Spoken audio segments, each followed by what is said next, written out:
What is going on, guys? Coming at y'all with the first video of the 2021 offseason. The 2020 season is officially over, but there's no offseason in Dynasty. So we are getting straight into the 2021 offseason, and we're going to start with the most important position. We're going to talk about the quarterbacks and the quarterback carousel, kind of where these guys will fall of the QB needy teams.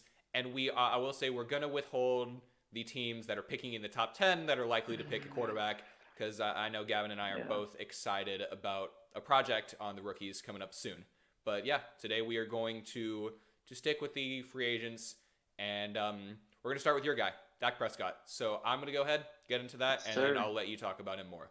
So Dak is kind of the anomaly of these guys. And again, we're getting straight into it. No intro, no nothing. Straight into it. So I do believe of these guys on screen, Dak is the anomaly in the sense that I do have a pretty strong feeling that Dak will stay with the Cowboys. I think for the Cowboys side, to talk about that first, I think it makes a lot of sense, right? You have CeeDee Lamb, who you just drafted. You just extended Amari Cooper. You still have Ezekiel Elliott under contract. And, that line is only getting older, so the window's kind of right now. And obviously, you still have Michael Gallup for 1 year. On the defensive side, not the greatest year last year, but you still have Trayvon Diggs in year 2. You have a top 10 pick to potentially use on a defensive player. Still have DeMarcus Lawrence under contract. And I think the window's now, right? Again, talking about the receiver specifically, when you have Amari Cooper on the outside, you have Michael Gallup, and you have CeeDee Lamb developing into one of the best slot receivers in the NFL, I think you've got to keep your quarterback in-house to keep this offense firing. Because, when he was under center, they were really good. But yeah, I'll let you discuss that more. So go ahead. I would agree. I think if Dak goes somewhere else, it's really going to disrupt the chemistry that the offense has right now. And like you said, they're only getting older. The offensive line, which has been considered the best in football for the past probably 5 or so years, it's only getting older. And we've had this whole contract debate for over a year now. And I know I actually heard a report last year that Dak was going to sign the extension. He was just 2 hours late past the deadline. Yeah. So, and I'm sure after the injury, he's probably wanting something secure. So I know the offer on the table, which has been reported, is 5-year, $175 million. It's $35 million a year.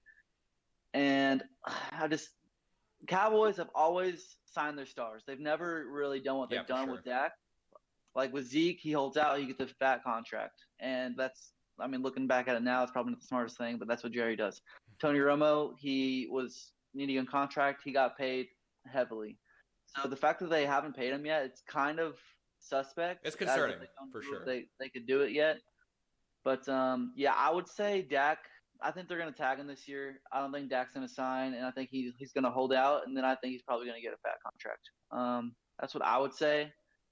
I've heard we heard the whole Redskin deal, how we followed them, he unfollowed them, but I think he's probably going to stay in Dallas. Yeah. So after that, I would say we go to another QB needy team in the NFC East, and we're going to go to the Washington football team. I know they just extended Taylor Heineke to a 2-year, $8.75 million deal. That's not going to be their QB of the future. I'm pretty sure that's going to be a backup QB. Yeah. So who do you think they go here? What do you think they do? So, I totally agree. And it's crazy with Taylor Heineke, right? You play one good playoff game, get paid $8 million. Shout out to him, because that's freaking awesome for him and his family. I think he said, I saw on Twitter that someone asked him his reaction to the signing. He said he and his family are going to go drink a couple of Heineken beers. And I thought that was pretty cool, though. You play one good game, get paid $8 million. But, hey, they clearly like him in-house. And, yeah, like you said, the other day he was extended 2 years, $8 million. That is not starting quarterback money. But I do think something interesting will happen there. I personally have Darnold and Trubisky to that team. Not both of them, so one of them. I think both Sam Darnold and Mitch Trubisky make sense. If I were them, I actually think Mitch Trubisky makes a little more sense, because you don't have to give up draft capital for him. And So here's the thing there. Like I said, they clearly like Heineke. They extended him. You bring in Mitch on a 2020 Jameis Winston type deal where you sign him for 1 year, like $7 million. And the thing about the situation that would be good for Mitch is that, this is an offense with Scott Turner where he loves to get the ball into the hands of his playmakers. Obviously, in Carolina with Curtis Samuel and DJ Moore and Christian McCaffrey, this is a very fast-paced West Coast offense that's all about getting the ball in the hands of the playmakers. And, well, guess what in Washington? You have a Terry McLaurin. You have Antonio Gibson. Maybe they re-sign Brandon Scherff. And if you add Trubisky to that mix to have a competition with Taylor Heineke, maybe they don't sign him directly to be the starter. Maybe they give him, like I said, a 1 year, $8 million or so. And maybe you have a true quarterback competition between a Mitch and a Taylor Heineke, and the best man wins. And again, in this offense, you don't have to do too much. And Mitch brings an element with his athleticism that, Alex Smith didn't, Dwayne Haskins didn't, that I think can make this offense really interesting. Again, with Terry McLaurin, maybe they add another receiver in the draft. Obviously, Antonio Gibson. Maybe they re-sign Brandon Scherf. And obviously, you have Logan Thomas at tight end. And we saw what their defense can do. And maybe Washington sees this as a little window to win the division, because we were just talking about the Cowboys. And even with that really good offense, their defense wasn't very good. We see the Eagles aging a ton on offensively. They don't really have a true number one receiver. Their secondary is still suspect. And maybe Washington kind of sees this as like a chance to win the division. And so yeah, I do like Mitch there to go to like an actual QB competition, which we haven't seen, I feel like, in a while, like a true competition where it's not like, I mean, we just saw Mitch and Foles have a quote unquote competition, but that felt like more it was Mitch's job to win. They didn't want to give it up. And I think that's an interesting spot for Mitch. Darnold as well, I threw in there because just like Mitch, he brings like some athleticism there that can make the offense interesting. Obviously, if they're high on the talent, we all know how good of a prospect Darnold was. If Scott Turner is, a big Darnold fan, maybe they want to trade something for him. But I do think both of those guys there make sense to have like at least a shot to start for a year and revive their career potentially. But that definitely made for an interesting one. Yeah. I would say I could see Trubisky going there because I don't think he's very good. I don't think the Redskins, they haven't been good in a long time. I could just see that two negatives just going together and staying consistently bad. Yeah. I mean, that defense is really good, but I don't take them seriously. Yeah. We'll see. Yeah. So how about we go to a powerhouse in the NFC? It feels like they've been a powerhouse since we've been born. Let's talk about the Saints. What do you think they do? I don't think Jameis Winston stays. I think Jameis Winston he came in there to back up Drew Brees. He saw them start Taysom Hill. I don't think he wants to be there anymore. I think he's going to go somewhere else. I don't think the Saints are going to bring anybody in. I think they're going to stick with Taysom Hill, and I think they may rebuild through the draft, maybe a late pick guy at QB. Yeah. But I don't think they make any big trades or signings this offseason. And I think Jameis Winston's probably going to sign a small deal somewhere else. Yeah. But that's about it for the Saints for me. What do you think? That's an interesting take. I could definitely see it, so I am going to go ahead and disagree with you here. But I totally see it because obviously Sean Payton's freaking in love with Taysom Hill for some reason. And like you said, this year they had a chance to start Jameis Winston, and they didn't. And they went with Taysom Hill, and they won some games. I mean, they played the Broncos with no quarterback, but they're still winning games. And maybe Taysom Hill develops into a little better passer. I don't think that's the route they go. I think it's possible. I actually think they keep Jameis Winston. I think this is a situation where Sean Payton, I know Skip Bayless talks about this a lot, and I actually do agree with him on this.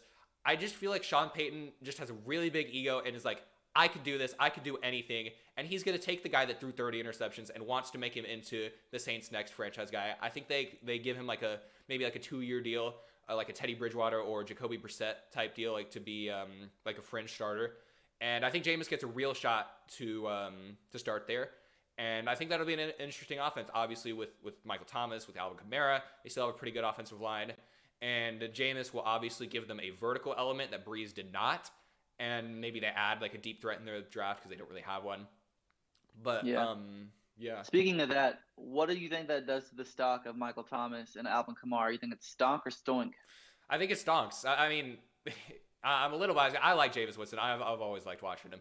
But we saw what he did for Mike Evans and Chris Godwin, obviously supporting two. Right. I mean, top three. I think that year after Michael Thomas, it was Chris Godwin, Mike Evans as wide receiver 2, wide receiver 3 for fantasy. So I think Jameis Winston there would be really interesting for the vertical offense. Alvin Kamara is going to be Alvin Kamara and rip off 50-yard runs, breaking 5 tackles. But I think that's kind of an interesting one. Again. We'll see. Their cap situation is not great, so they could be a sneaky landing spot for Darnold as well. I'm bringing him up again here because Darnold's, I think his cap hit this year is like $4 million. It's like nothing. It's basically nothing on that rookie deal. So he kind of makes an interesting spot for them because, he's so cheap. Again, maybe Sean Payton sees Darnold as a good prospect and a guy that he can mold into a good part of that offense. But I do think Jameis stays there. I think that's an interesting one. That one's very hard to predict, especially with their cap situation with Breeze. We don't know. But Yeah. I like it. I like the situation they're in. I'm tired of them being good. I want them to stink for a little bit. Yeah. So if they, I'm not that high on Taysom Hill or James Winston. So if they keep either of those, I think NFC will be set. Yeah, for sure. So let's stay in the NFC for the last team I believe we have in the NFC. That is the San Francisco Right. 49ers. And we're not going to get too heavily into this one because I think we both kind of agree here. Here are my thoughts on it. The Niners just saw the Rams trade for Matt Stafford, obviously, a team that already has a good roster, that has a young, smart offensive coach, that has some good playmakers, got a good defense. And you saw them just, they had a quarterback and they traded to get over the hump in their minds. Let's see if it works out with Stafford. But they went out, they got aggressive, and they traded a lot for a quarterback. Obviously, the Seahawks have Russell Wilson. I know there's some rumors about him, but I do believe he'll stay. And with the Cardinals, you have Kyler Murray. You don't have the roster that the Niners have, but you have a young, truly dynamic quarterback, which is what you need in the NFL to win right now. And I do think the Niners will see that and say, we got to get a game changer back there. Jimmy G, I don't think he sucks, but I think the Niners will see all that and try to get a game changer back there, whether it's Zach Wilson. Maybe they trade up in the draft for Zach Wilson or Justin Fields, or maybe they trade for Deshaun Watson in a huge blockbuster. We'll have to see.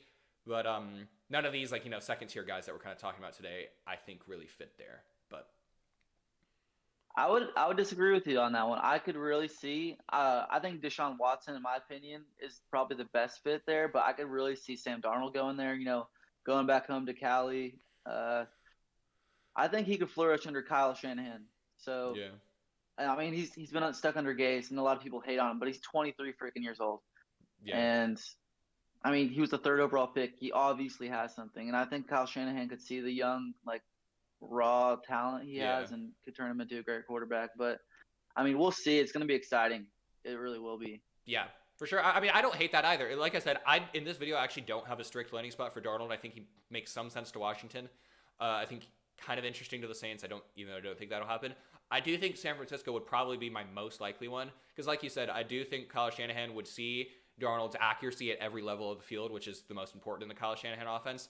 And at the same time, he would see that athletic ability to get outside of the pocket and create on his own, which is something that Jimmy G could never do. I mean, he's literally a system quarterback. He works within the system. Whereas Darnold, obviously, the strength of his game is his improvisation ability. And Kyle Shanahan might see that and like it. They wouldn't have to give up too much to get him, I don't think. But they'll be really interesting because obviously they have a great roster. They're 2 years removed from the Super Bowl. And yeah, I think a lot of people are gonna recency bias is gonna kick in. Like they were just in the Super Bowl. They had the most players on IR this year. Like right, they're yeah, gonna be back. they had horrible injury luck. They'll be back, and let's see who's leading the helm for them. But with our last spot, we are going to talk about the Colts. What do you think? Who do you think goes there? What do you think makes sense for them? I think the Colts are so close, man. I think Philip Rivers really kind of handicapped them last year. He wasn't too bad, but if they get a game changer back there, I think they could honestly contend for the Super Bowl. Like they have a great defense. They have a great line. They have Jonathan Taylor, who's Yeah, gonna be our dynasty, probably number 2 or number 3 running back this year. I think Carson Wentz makes way too much sense here. Frank Reich, offensive coordinator for the Eagles a couple years ago, whenever the Eagles made their Super Bowl run, he yeah, coached Wentz through his MVP caliber season. I think they could trade for Wentz here. I know they're probably gonna have to give up a lot for some reason. Wentz he didn't play that well, but it's a QB. They're gonna have to give up a lot of draft capital for him. yeah, But I think Reich could probably revive Wentz's season, and Wentz could probably if he plays the way he did his Super Bowl or the Eagles Super Bowl year, I think that could really shake up the AFC. yeah. I totally agree. Like you were saying, the Colts, you have a really good roster, one of the best in the league probably. You have a great defense. The DeForest Buckner trade worked out great. He's one of the best defensive players in football. You have Xavier Rhodes back to playing at a pretty high level. You have some really nice young pieces in the secondary with Blackman at safety and Rocky Sin at corner, played pretty well this year. Obviously, Darius Leonard at linebacker. You have a really solid defense, and then obviously Quentin Nelson on the line, and Jonathan Taylor in the backfield, good running game. And they have an all-around really solid team. But like I was saying with the 49ers, it doesn't matter in today's NFL. You've got to get a dynamic quarterback. And I think it makes sense. I used to be a pretty big Wentz fan. I thought he played pretty well that 2017 year, and I think it was really impressive. But after the past 2 years, I'm personally more inclined to believe that year was the anomaly than this year being the anomaly, right? Like rather than believing that he's like really good and just had a bad year, I think that year, the 2017 year, was an anomaly. And somehow Frank Reich got it to work. I had him playing at a really high level. And I personally wouldn't do it if I were them. But if Frank Reich does see that, maybe he looks at Wentz and obviously sees the guy he coached 3 years ago. He thinks he's coachable, thinks he's a really good quarterback. And again, Wentz didn't have a great year this year, but he does have that dynamic ability that it's pretty rare, right? Like, I mean, he has a big arm. He can fit throws into incredibly tight windows with that arm. And great athlete. Absolutely great athlete in terms of extending plays and making things happen outside of the system, like I was talking about earlier with the Niners. And if Frank Reich sees that and sees a guy that he could revive, then I think it makes a lot of sense. And I will say again, I feel like I'm copping out on picking a Darnold landing spot, but this also makes a ton of sense for Sam Darnold to me, just because everyone makes sense. Yeah. I mean, because he's so good. But if Frank Reich, a lot of these guys obviously do evaluations going years back. I'm sure Frank Reich did evaluations on Sam Darnold. And if Frank Reich sees a guy that he thought was good in college, so something that's kind of crazy specifically about the Colts and the Jets, I believe they have now made a trade in 4 straight years. Rex Hogan, the Jets' assistant general manager, I think he's like their scouting director. He used to work for the Colts. And so these teams have a relationship in the past. And again, we were talking about it. The Colts have a good roster. They're a quarterback away.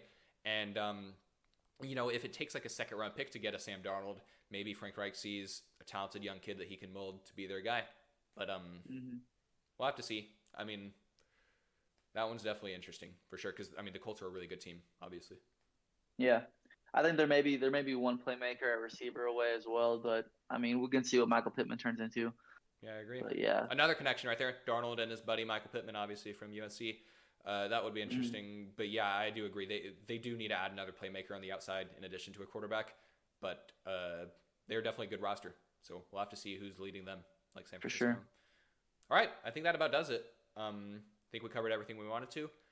I hope you guys enjoyed this one. I mean, this was kind of like the second-tier quarterbacks, I would say. We're not including, like, obviously the big names of the draft with Trevor Lawrence and Justin Fields and just like Deshaun Watson even as a trade piece. But these guys can still end up being good value signings. So we'll see what happens. Definitely. All right. Thank you guys for watching. Hope you all enjoyed. And subscribe for more. We plan on doing more off-season previews on every position group. And yeah, hope you all enjoyed. See you next time. See ya.